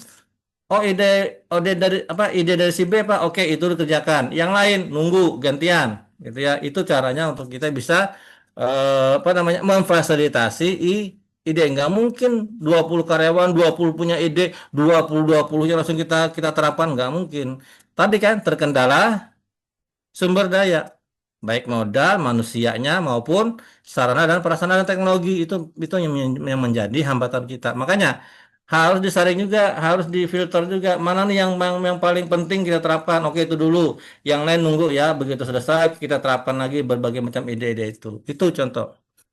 Yang kedua, peran pemimpin adalah komunikatif, inspiratif. Ya, teman-teman saya selalu bilang di kelas saya bahwa calon-calon manajer, calon-calon sarjana manajemen harus punya kemampuan komunikasi, skill. Communication skill tuh harus punya, kudu, harus, wajib saya bilang. Ya, teman-teman harus belajar tuh, cari di luar banyak kok kursus-kursus tentang komunikasi itu. Ya, bahkan semester ini kan teman-teman belajar kan tuh ada komunikasi bisnis kan dan negosiasi itu. Belajar dari situ tuh. Tapi jangan berhenti di situ, jangan cuma berhenti di mata kuliah yang sifatnya kelas. Cari di luar sana banyak tuh, banyak kelas-kelas yang online bahkan banyak yang mengajarkan tentang komunikasi skill, communication skill tuh. Teman-teman harus belajar tuh. Calon manajer, manajemen, sarjana manajemen tuh harus punya kemampuan skill dasar. Mas saya bilang skill dasar tuh ya komunikasi. Tidak akan bisa sukses seorang leader atau pemimpin kalau dia tidak punya kemampuan komunikasi. Kenapa? Tadi, bagaimana dia bisa menjelaskan visi, misi, strategi kepada karyawannya. Kalau komunikasinya aja udah babak belur. Kalau komunikasinya acak adut gitu kan ya. Kalau komunikasinya public speakingnya tidak benar, tidak tertata rapi. Bagaimana mungkin dia bisa menjelaskan sesuatu, segala sesuatu terkait dengan organisasi, perusahaan kepada stafnya. Wong dia aja ngomongnya belibet gitu kan. Wong dia sendiri aja ngomongnya juga acak adut, kada karuan tampuh kalau kata orang-orang Banjar itu kan. Kesana kemari ngomongnya. Jadi karyawan tuh ini dia ngomong apa sih gitu kan. Susah dia karyawan kita menerjemahkan apa yang kita ucapkan. Makanya saya bilang leadership skill ya, skill communication untuk seorang leader itu wajib harus dimiliki ya. Dan leader juga harus inspiratif ya, kaitan dengan apa? Motivasi, bisa memberi motivasi. Teman-teman tidak akan bisa menjadi leader, manajer, supervisor apapun namanya itu kalau teman-teman tidak punya kemampuan memotivasi ya, tidak punya kemampuan untuk memberikan semangat kepada tim, kepada anggota, ya, kepada karyawan. Manajemen atau manajer, salah satu skillnya juga selain dari komunikasi juga harus bisa memotivasi. Itu kunci sukses menjadi seorang pemimpin, leader, ya, dalam organisasi. Nah, ini ingat betul-betul teman-teman. Kalau perlu kursus di luar sana, bagaimana kita bisa berkomunikasi, bagaimana kita bisa memotivasi, itu kalau perlu kursus di luar. Walaupun mungkin ada nanti ya di prodi kita manajemen ada kok beberapa mata kuliah nanti yang juga akan mengajarkan itu. Insya Allah ada nanti. Kita bicara sekarang tentang SDM dan inovasi. Ya, bagaimana caranya sumber daya manusia SDM itu bahkan sejak rekrutmen itu kita bisa memfilter, menyaring karyawan-karyawan baru yang punya potensi kreatif. Ya, itu tugas tuh orang-orang SDM. tugas orang-orang di divisi manajemen SDM. Itu salah satunya adalah bagaimana bisa merekrut calon-calon karyawan yang sejak awal sudah punya potensi kreatif. Kenapa? Orang-orang seperti itu yang akan berpotensi untuk bisa mengembangkan perusahaan menjadi lebih besar, menjadi lebih maju. Jadi jangan sampai kita pada saat rekrutmen karyawan, ini nanti teman-teman yang kalau bicara sumber daya manusia ya, manajemen SDM, jangan sampai pada saat rekrutmen itu rekrutmennya asal-asalan. Ya, ya udahlah asal terima karyawan aja lah, mau bagaimanapun tipikalnya terserah aja. Jangan. Dari awal kalau bisa sudah kita seleksi. Ya, ada kok teknik seleksinya ada tuh. Tes-tesnya tuh ada kok. Ya, cara-cara kita menyeleksi agar kita tahu ini orang ini kreatif apa tidak. Ini orangnya pasif atau tidak sih gitu. Kreatif tidak, dia sering punya ide-ide baru enggak? Itu akan ketahuan kok ya. Nanti juga teman-teman ya, terutama yang belum kerja atau yang sudah kerja mau kerja yang lebih advance lagi, yang lebih maju lagi, nanti pada saat tesnya nanti ada namanya psikotes, itu salah satu yang dinilai pasti adalah apakah si karyawan atau si calon karyawan ini punya potensi ide-ide kreatif atau tidak. Itu ada kok di salah satu modul tesnya tuh ada tuh untuk ngetes itu tuh. Ada tuh. Makanya teman-teman usahakan dari sekarang tuh menjadi orang yang kreatif. Karena orang-orang kreatif itu nanti yang akan dicari oleh apa organisasi atau perusahaan di luar sana itu seperti itu. Terus SDM juga harus mengadakan namanya pelatihan. Pelatihan apa? Melatih orang-orang untuk berkreativitas, ya. Melatih karyawannya untuk terbiasa kreatif. Training itu dilatih kan seperti itu diadakan itu. Bagaimana caranya karyawan kita itu punya design thinking ya, berpikir desain secara terstruktur ya, memiliki keterampilan untuk menggunakan teknologi. Itu tanggung jawab dari SDM tuh, sumber daya manusia. Ya, manajemen SDM untuk mengadakan training atau pelatihan. Yang ketiga juga harus bisa memberikan penghargaan, ya, berikan insentif, penghargaan, reward kepada karyawan yang sudah menyumbangkan ide, yang sudah memberikan kreativitasnya, berkontribusi untuk organisasi dengan ide-idenya yang brilian, ya, dengan ide-idenya yang bagus, sehingga mungkin perusahaan bisa mendapat keuntungan yang maksimal. Jangan pelit, ya. Jangan pelit sebagai seorang manajer atau teman-teman sebagai perusahaan atau pemilik perusahaan, ketika ketemu karyawan yang betul-betul kreatif, berinovasi, kasih dia reward, kasih dia insentif, kasih dia bonus. Ya. Agar apa? Agar dia terus terpancing untuk, aku kalau ngasih ide ini dikasih penghargaan nih, dikasih reward, dikasih insentif, dikasih bonus. Dia pasti akan lebih semangat. Teman-teman yang lain juga akan mikir gitu. Temanku dapat reward tuh karena dia ngasih ide. Aku juga mau nanti apa? Terciptalah budaya untuk selalu memberikan ide, untuk selalu kreatif. Kalau kita sebagai leader, sebagai pimpinan, memberikan mereka penghargaan, nggak usah besar-besar, asal ada aja penghargaan itu cukup kok bagi mereka itu, ya. Seperti itu. Ini terkait dengan SDM dan inovasi. Oke, kita bahas tentang design thinking sekarang. Pentingnya design thinking itu seperti apa sih kaitan dengan inovasi? Ya, pertama, design thinking itu adalah pendekatan pemecahan masalah yang berpusat pada manusia, human center dengan menekankan empati, kreativitas, dan eksperimen literatif untuk menghasilkan solusi inovatif. Itu namanya design thinking. Oke. Apa sih manfaatnya? Pertama, meningkatkan user experience dan kepuasan pengguna. Ya, tujuannya ya, UX dan kepuasan pengguna. Ini manfaat dari design thinking. Kita tuh inovasi itu harus tertata gitu loh. Pola pikir kita pun tuh harus kita desain dengan betul. Tidak bisa inovasi tercipta tanpa melibatkan yang namanya proses design thinking yang benar. Ya, inovasi akan berpotensi lebih besar mengalami kegagalan kalau desain thinkingnya juga sudah tidak benar. Makanya inovasi itu akan bagus, berpeluang atau berpotensi memberikan hasil yang maksimal kalau desain thinkingnya juga sudah dirancang dengan baik. Yang kedua, manfaatnya apa? Mempercepat proses inovasi melalui iterasi yang efisien. Ya, karena emang udah diatur dengan bagus, desainnya udah bagus. Akhirnya apa? Proses inovasi juga bisa lebih lebih cepat. Mendorong kolaborasi lintas fungsi, oke, dalam tim. Ini juga manfaat dari design thinking. Terus ada juga yang mengurangi risiko kegagalan produk. Terus sudah saya singgung juga. Kalau sudah desain thinkingnya benar, bagus, terstruktur dengan rapi, maka inovasi itu akan lebih besar ya, lebih besar peluang untuk suksesnya. Atau kebalikannya, kalau desain thinking yang udah bagus, maka kita bisa meminimalisir risiko kegagalan. Ya. Ini manfaat daripada design thinking. Ini beberapa tahapan design thinkingnya ada 5. Pertama, empathize. Kita harus paham betul. Kalau kita bicara empathize, empati, maka pahami betul. Ya, kita sekarang bicara perusahaan ingin membuat satu produk, ya produk atau layanan. Harapan kita laku itu. Harapan kita laku, perlu kita dibeli orang banyak, masyarakat banyak, pasar menerima banget. Maka kalau kita bicara design thinkingnya, pertama harus kita bisa memiliki sifat empathize. Apa sih yang dibutuhkan oleh pelanggan? Masyarakat inginnya seperti apa sih tentang produk ini? Oke. Atau pelanggan kita punya masalah apa sih terkait dengan produk ini? Nah, itu yang kita gali.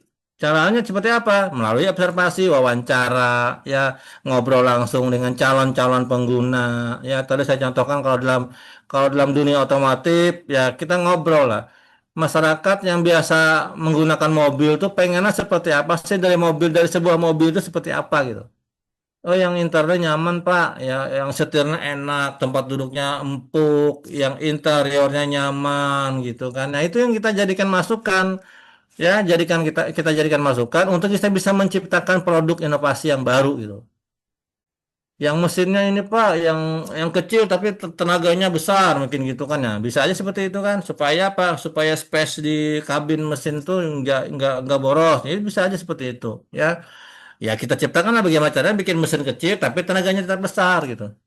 Itu peluang-peluang inovasi, tahapan dari namanya design thinking, dari empathize, dari apa? Dari mengobservasi, dari mewawancarai, mendapatkan informasi langsung dari calon pengguna. Itu namanya empathize. Yang kedua, define, ya, rumuskan masalahnya apa. Setelah kita dapatkan apa namanya informasi, kita tahu masalah di pelanggan apa, ya rumuskan secara baik, secara terstruktur gitu loh.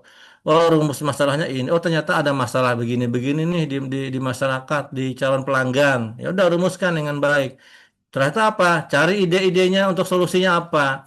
Kita ketemu masalah, ya cari dong solusinya apa. Oh, solusinya begitu tuh. Ketemu, ya kan? Setelah ketemu, dibuatlah yang namanya prototype. Ingat, jangan langsung produk massal, mentang-mentang. Nggak, kan kita udah wawancara.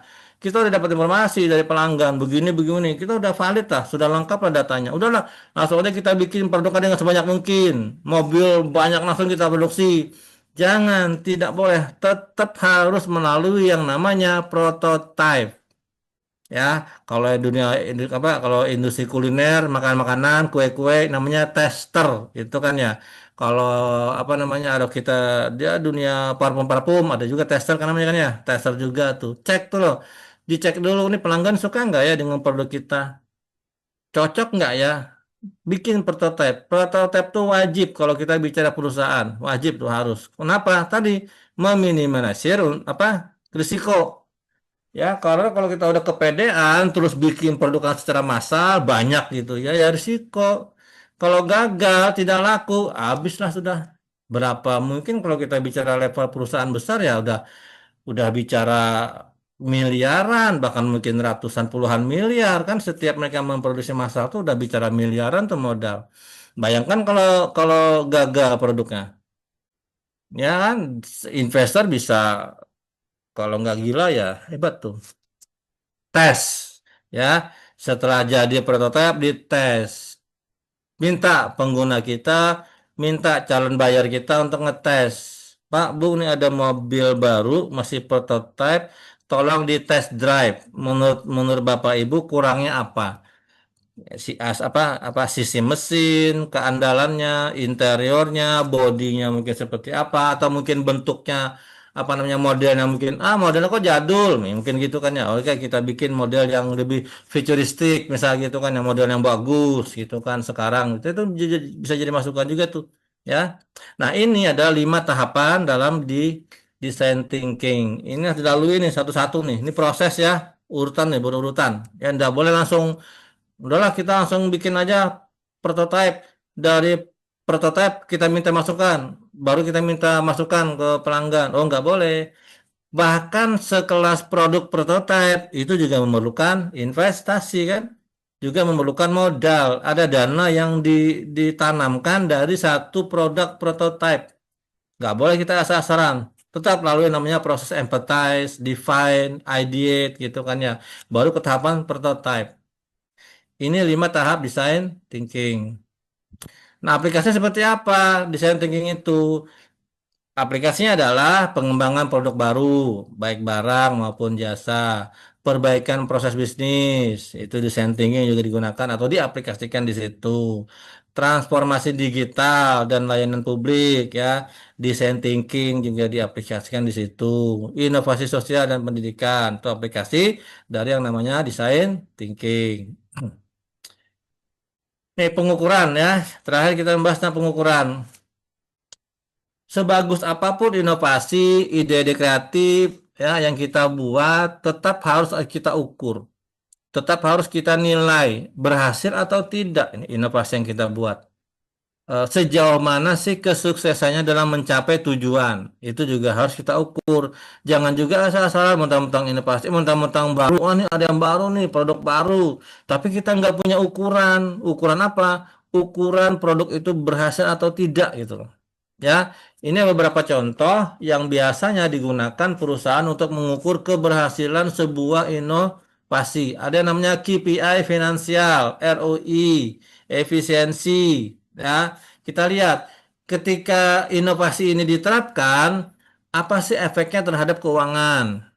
Ya, labanya meningkat atau tidak sejak diterapkannya inovasi. Oke.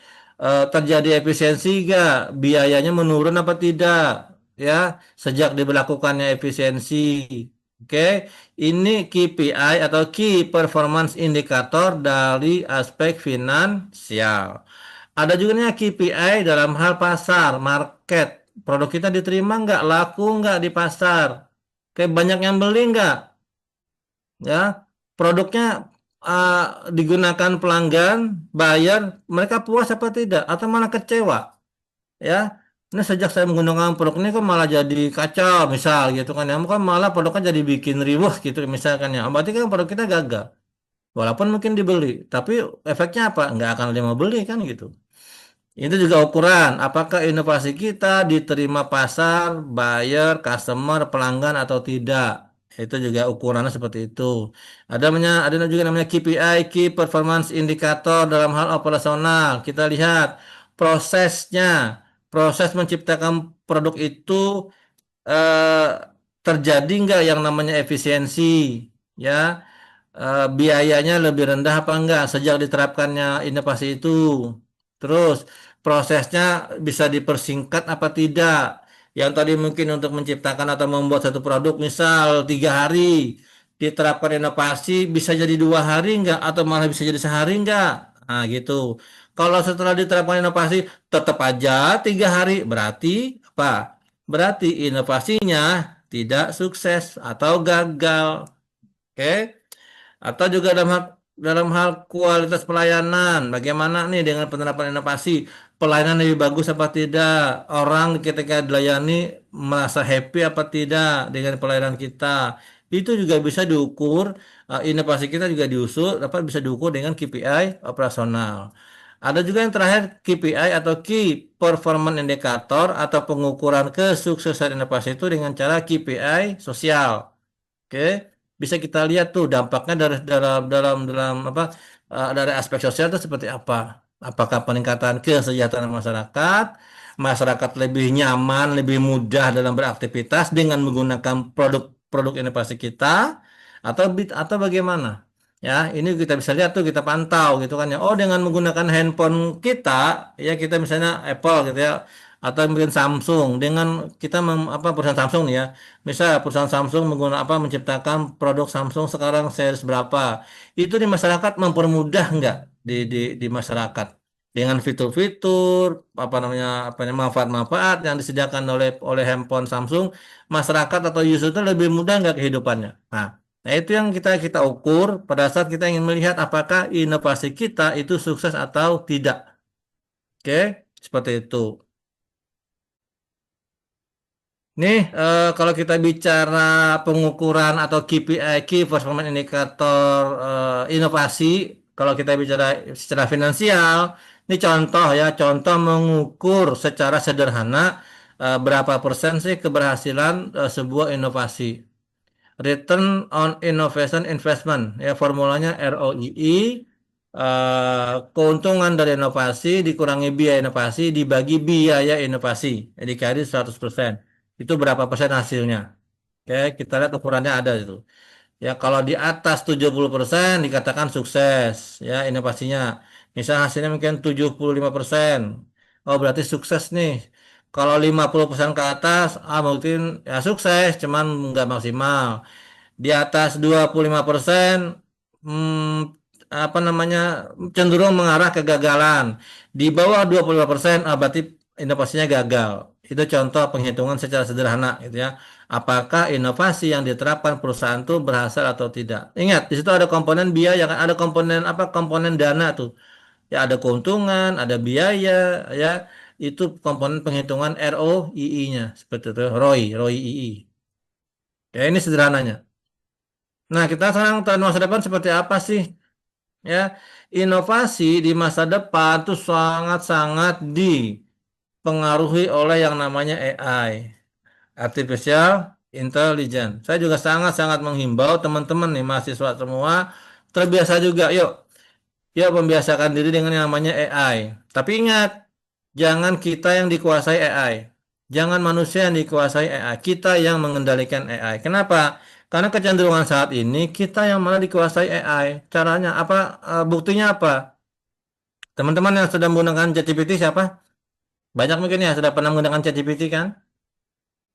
Kebanyakan, jujur aja, sekarang tuh malah kita yang dikuasai AI atau ChatGPT. Artinya apa? Setiap kita nanya sesuatu ke ChatGPT, kebanyakan tuh copy paste gitu, sama aja gitu. Tanpa ada unsur kita mengolah, ini benar nggak sih jawaban ChatGPT? Ini benar nggak sih jawaban AI? Ini betul apa tidak? Ingat, teman-teman apapun ketika berinteraksi dengan AI, terutama ChatGPT, harus tetap mempertimbangkan jawabannya benar apa tidak. Minimal, minimal pertimbangkan jawabannya relevan atau tidak. Karena seringkali jawaban dari AI itu tidak relevan di kita. Kayak kita nanya sesuatu. Ingat, pertanyaan kita itu hampir bisa dipastikan tuh pernah ditanyakan oleh orang lain. Orang lain di sini bisa berarti orang di Jawa, ya Jakarta, Surabaya, Medan, bahkan mungkin Amerika. Orang Amerika mungkin pernah, bukan mungkin, orang Amerika pernah menanyakan sesuatu yang kita tanyakan. Nah, di sini saya bilang tadi adalah kita tetap harus mempertimbangkan ini relevan nggak jawaban dia. Jangan-jangan yang kita tanyakan tidak relevan.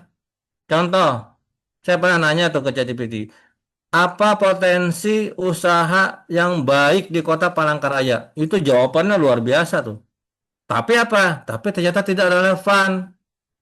Tidak relevan diterapkan di Palangkaraya. Oh, ternyata, oh itu mungkin pernah ditanyakan orang lain di Jawa sana.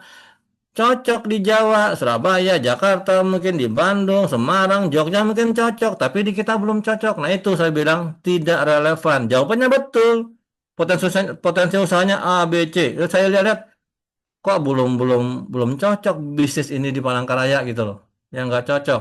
Bahkan ada mungkin yang jawabannya berdasarkan apa? Berdasarkan kondisi di Amerika. Nah, makin nggak relevan lagi kan di kota Palangkaraya.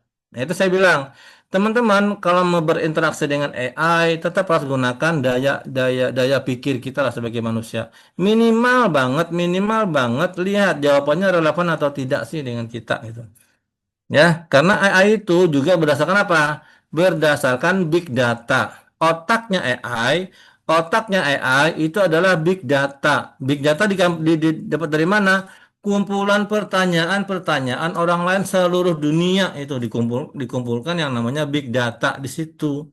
Jadi kalau AI sekarang pinter itu bukan karena mereka pinter memang ini, tapi karena memang kita mensuplai data ke mereka, ke AI, ya kita yang mensuplai data ke AI jadi sendiri mereka tambah pinter. Jadi kalau semakin banyak yang nanya AI itu tambah-tambah pinter dia, ya. Cuman hati-hatinya adalah kita tetap harus mempertimbangkan jawaban AI itu relevan atau tidak sih dengan yang kita tanyakan, dengan apa, dengan kondisi kita di daerah kita gitu, ya. Ini saya bilang teman-teman jangan sampai dikuasai oleh namanya AI. Yang terjadi sekarang kan seperti itu. kita nanya sesuatu ke AI, langsung kita copy, langsung kita terima mentah-mentah gitu loh. Tanpa ada unsur otak kita mengolah nih bener nggak sih jawaban. Ingat, AI itu bisa salah loh, hati-hati. AI bisa salah, sangat potensi salah. Tergantung data yang diambil dari mana. Ya, AI-nya tergantung ngambil data dari mana. Yang kedua, transformasi digital ini tren masa depan ya, perubahan mendasar pada proses bisnis ya. Model operasional bisnis sudah hampir-hampir semua ya, kalau nggak bisa dibilang 100% ya hampir semua lah. Sekarang sudah wajib harus bersinggungan dengan dunia digital ya, sistem penyimpanan ya. Saya nggak tahu, masih ada nggak teman-teman yang masih pakai flash disk gitu kan? Saya aja hampir, hampir sudah tidak menggunakan lagi tuh yang namanya flash disk. Kita udah menggunakan sistem penyimpanan berupa ya bisa Google Drive kan. Nanti kan teman-teman juga ngumpul tugas kan, kumpulkan ke Google Drive kayak gitu loh. Nggak ada lagi tuh ngirim file segala macam, ngirim flash disk, nggak ada lagi kayak gitu-gitu. Itu adalah kumpulkan yang namanya Google Drive itu cloud computing. Ya, sistem penyimpanan yang sudah terintegrasi secara digital. Ada juga namanya IoT, ya, Internet of Things. Ini juga sedang sedang marak-maraknya nih IoT diterapkan, ya. Sistem terpadu yang menggunakan teknologi itu IoT itu. Satu rumah misal, pintunya udah bisa di, dibikin digital. Oke, bisa dibuka jarak jauh, ditutup jarak jauh, dikunci jarak jauh gitu. CCTV sudah menjadi produk yang lumrah, menjadi umum sekarang tuh kan. Bahkan rumah-rumah kecil juga sudah punya CCTV sekarang itu. Jadi udah terbiasa lah sebenarnya itu. Big data tadi sudah saya singgung juga. Modal utama digital itu ya big data. Negara yang menjadi maju superpower itulah negara yang pegang data. Oke, Amerika, Cina, dua negara itu sekarang mereka pemegang data terbesar dunia. Makanya mereka maju. Oke, Amerika aja kan, sekarang Amerika kan baik saat ini ya, terutama oleh Donald Trump kan, salah satu yang dia tanda kutip apa namanya ya jual ke negara-negara lain itu kan, kalau mau kalau mau kerjasama dengan Amerika dengan tarif sekian persen yang rendah, maka berikan data-data negara Anda. Kan itu kan yang sekarang diminta oleh Amerika kan. Mereka berusaha mengumpulkan data karena tadi yang saya bilang, yang pegang data dunia sekarang ini maka dialah yang akan menjadi negara maju. Ya, Cina, Amerika tuh luar biasa mereka pegang data tuh, makanya mereka maju. Oke.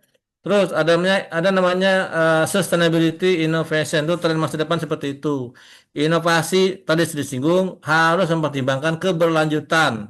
Ya, salah satu inovasi yang dipikirkan, salah satu produk inovasi yang dipikirkan itu adalah bagaimana produk itu bisa berkelanjutan atau sustainability. Tidak boleh produk diciptakan hanya sifatnya jangka pendek. Nanti efeknya ke perusahaannya. Efeknya ke perusahaannya apa? Jangka pendek juga. Jangan-jangan ya 2-3 tahun, bahkan mungkin 5 tahun udah tutup, udah gulung tikar. Nah itu inovasi tetap mempertimbangkan sustainability atau keberlanjutan dari baik apakah itu perusahaannya, lebih-lebih adalah apa namanya perusahaannya sendiri. Oke, kita sekarang bicara adaptasi, ya adaptasi strategi di masa depan, disruption teknologi. Disrupsi. Ada yang tahu disrupsi itu apa? Disrupsi itu adalah segala sesuatu yang baru, ya, yang benar-benar baru, yang kemudian menghilangkan yang lama gitu. Itu namanya disrupsi. Teknologi itu luar biasa. Teknologi sangat berkaitan erat dengan yang namanya disruption. Ya, disruption, sesuatu yang baru, tiba-tiba muncul yang baru, yang menyebabkan apa? Menyebabkan pola lama hilang, tidak dipakai lagi. Itu namanya disruption. Teknologi baru seperti AI, blockchain, IoT, tadi kita singgung, otomasi, itu mengubah cara bisnis beroperasi. Oke? Cara bisnis beroperasi ini sekarang udah luar biasa dibahas nih. AI segala macam. Makanya ya, mahasiswa manajemen jangan sampai gaptek dengan yang namanya AI. Ya, saya pesan betul-betul nih. Nanti teman-teman begitu keluar kuliah gitu kan ya ditanya sama keluarganya apa tuh AI, nggak bisa jawab kan, itu bahaya nanti tuh. Ya, pelajari itu AI itu apa, blockchain itu apa, minimal sebagai sebatas pengetahuan. Oke. Terus banyaknya modal bisnis tradisional yang menjadi usang. Kenapa? Karena sudah digantikan oleh sifatnya model yang sifatnya digital. Ya, bisnis saat ini kalau sudah tidak melibatkan digital, cenderung potensi untuk bisa menjadi hilang, bangkrut lah atau usang, jadul lah orang bilang itu loh. Alah urusanmu jadul. Bahkan toko-toko kecil pun harus mulai dari sekarang tuh harus bisa bersinggungan dengan digital. Ah, ya apalagi kalau jualan, manfaatkan tuh digital marketing segala macam. Nanti ya mungkin tahun depan teman-teman sudah belajar digital marketing, harus bisa menguasai itu. Anak manajemen harus bisa, harus punya skill digital marketing ke depan. Oke. Terus perusahaan harus berinovasi agar tetap relevan dalam menghadapi perubahan pasar yang dipicu oleh teknologi. Ini beberapa hal terkait dengan disruption teknologi yang harus kita adaptasi, terutama untuk masa masa depan. Terkait dengan pemasaran atau strategi dia lean startup ya, terkait dengan strategi juga. Pendekatan yang mengandalkan eksperimen cepat, ya sudah kita bahas, MPV, minimum viable product, tadi juga dibahas terkait dengan prototype, oke, dan pembelajaran dari pelanggan. Fokus pada validasi ide secara cepat sebelum mengalokasikan sumber daya yang besar. Tadi dibahas juga agile ya, agility, kelincahan, kegesitan, dan ekosistem inovasi. Oke. Ini bagaimana organisasi bisa agile, lincah ya, dan cepat beradaptasi. Kolaborasi dengan ekosistem inovasi, apakah startup, kampus akademisi, pemerintah, mitra industri, laboratorium independen, lembaga riset independen, segala macam lah harus dilakukan itu. Oke, untuk bisa kita beradaptasi secara cepat, agile, ya. Terus ada juga namanya digital dan teknologi hijau. Transformasi digital mengintegrasikan teknologi untuk efisiensi dan skalabilitas bisnis. Skalanya menjadi lebih besar kalau kita bicara teknologi hijau, green teknologi. Green Tech mendukung keberlanjutan, mengurangi jejak karbon, dan menjadi bagian dari tanggung jawab sosial perusahaan. Tadi saya singgung ya, suka tidak suka, perusahaan saat ini ketika ingin menciptakan sebuah inovasi, produk yang harus mempertimbangkan green. Green ini kita bicara ramah lingkungan, menjaga lingkungan, menghilangkan limbah atau mengurangi mungkin limbah, itu yang dipegang oleh harus dipegang oleh perusahaan saat ini. Tidak boleh hal-hal tersebut dilanggar. Tidak boleh membuat produk yang kemudian merusak lingkungan. Ya, tidak boleh membuat inovasi produk yang merusak lingkungan. Saat tertentu perusahaan kita akan berakhir kalau kita menerapkan perusakan lingkungan dengan membuat produk. Walaupun mungkin sekarang di Indonesia belum terlalu ini ya, belum terlalu tanda kutip kepeduliannya mungkin belum terlalu maksimal. Tapi kalau kita bicara ekspor, kita bicara perdagangan internasional, kalau kita ingin produk kita diterima di Eropa, di Amerika, ya kita harus membuat produk yang ramah lingkungan, yang berpegang prinsip pada green product, green teknologi. Tanpa itu nggak akan laku produk kita, nggak akan diterima di sana, nggak akan dibeli gitu oleh orang-orang Eropa, Barat gitu ya, Amerika segala macam. Tuh teman-teman, pertemuan kita, materi yang kita bahas di pertemuan kedua di mata kuliah manajemen inovasi. Silakan jika ada di antara teman-teman yang ingin diskusi, monggo. Untuk tugas nanti saya kirim ke ini ya, ke Komti karena tugasnya ada di laptop satunya, lupa saya copy di laptop ini. Nanti saya kirimkan ke teman-teman tugasnya.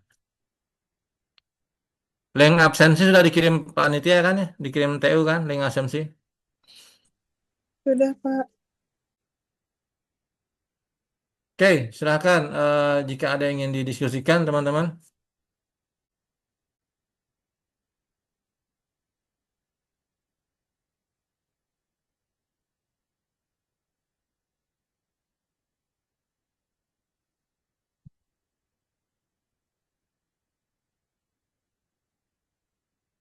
Silakan kalau ada.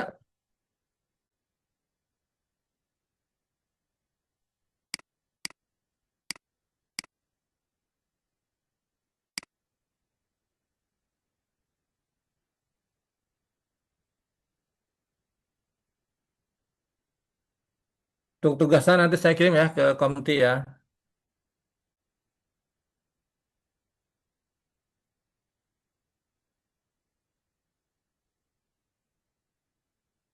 Ada yang mau diskusikan?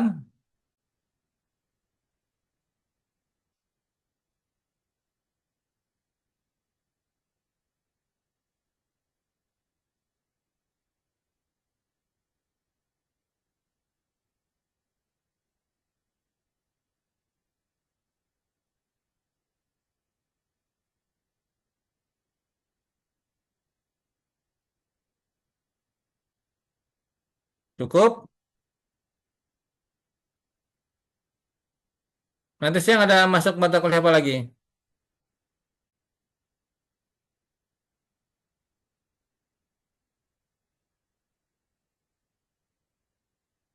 Hukum bisnis, Pak.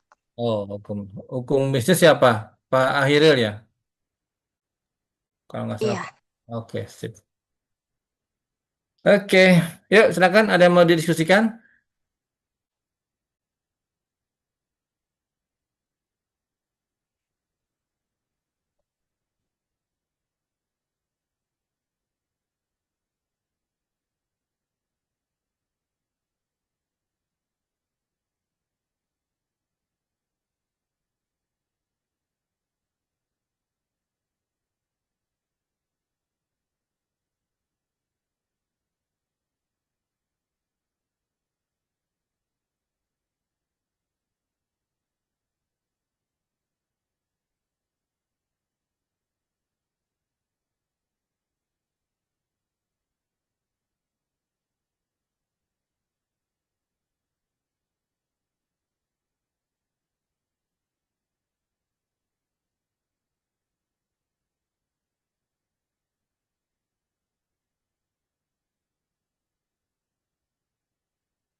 Ada? Kalau tidak ada, saya tutup. Nanti tugasnya saya kirim ke Komti ya.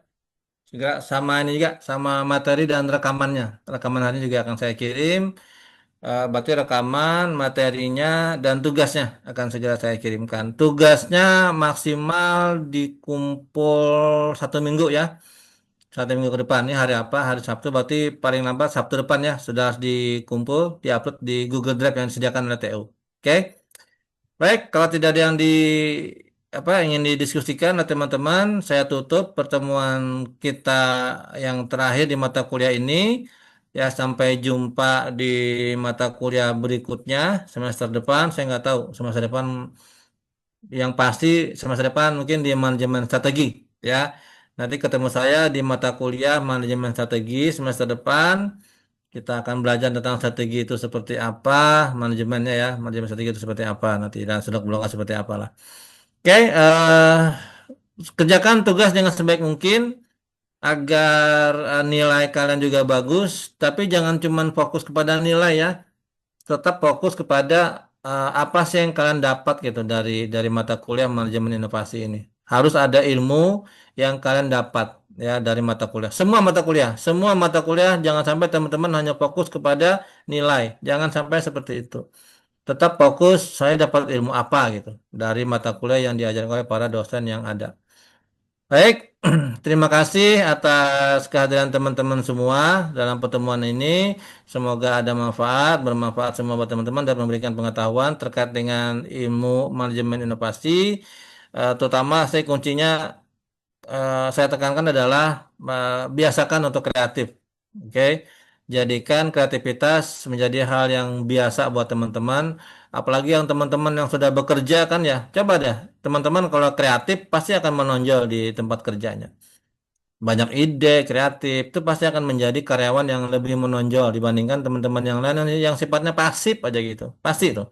Dan supervisor kalau mau mencari seseorang ingin dipromosikan, ingin dikasih jabatan yang lebih tinggi, ingin dikasih amanat yang lebih tinggi, gaji yang lebih tinggi, salah satunya pasti mencari orang yang kreatif, pasti mencari karyawan yang kreatif. Makanya ilmu ini nih manajemen inovasi itu kan dari salah satunya membangkitkan kreativitas di diri kita masing-masing. Biasakan dari sekarang.